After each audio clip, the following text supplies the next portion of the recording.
The opioid crisis is felt in cities big and small. Anyone from teens to older adults, career professionals, to those who have fallen on hard times can find themselves addicted. But there is a road to recovery. In this final piece of my three-part series, I visited with Rosecrance Jackson Centers to learn more about addiction recovery. We're seeing a lot more people with opioid addiction than we saw even 2 years ago. Rosecrance Jackson Centers is a leader in helping those fighting many types of addiction. But one they are treating more of is opioids. People with opioid addictions are people who struggle with a dependence both physiologically and psychologically on various opioids. And there's a lot of different opioids. The one that we're seeing the most overdoses from nowadays is fentanyl. The nationwide opioid crisis hit a deadly peak in 2022, killing a record number of Americans. Fentanyl played a big part in that. And a lot of the overdoses are happening because people think, oh, I'm buying some Xanax on the street or some meth, but it's laced with fentanyl. And that's how people are dying. Fentanyl is just one piece of the opioid puzzle.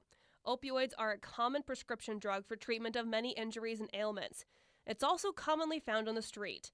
But no matter how someone was first introduced to an opioid, addiction can happen to anyone. Sometimes people are just shocked, like there's no addiction in my family. How did I get on this? And the very addictive qualities of the people with opioid addiction, doesn't matter if you got it from the healthcare professional, from the pharmacist, from the internet, from the street. Addiction doesn't care. Iliff says that while Rosecrance Jackson treats people of all ages and backgrounds, most of those people were in the 18 to 44 age range.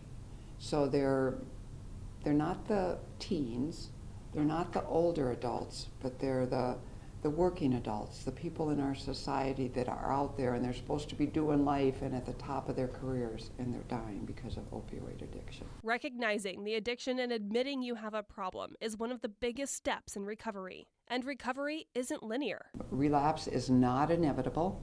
It's not inevitable, but for some people it is a part of their process. And anyone can find themselves dependent on opioids. Opioid addiction, just like any addiction, is no respecter of persons.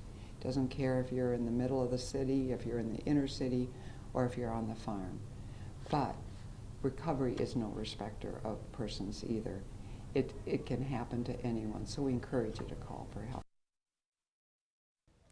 If you or someone you love is fighting addiction of any kind, there are resources to help aid in recovery and for family and friends to best support their loved ones too. I will have those resources from Rosecrance Jackson Centers linked in this story on our website, Siouxlandnews.com. You can also call the Substance Abuse and Mental Health Hotline at the number on your screen, that number 1-800-622-HELP.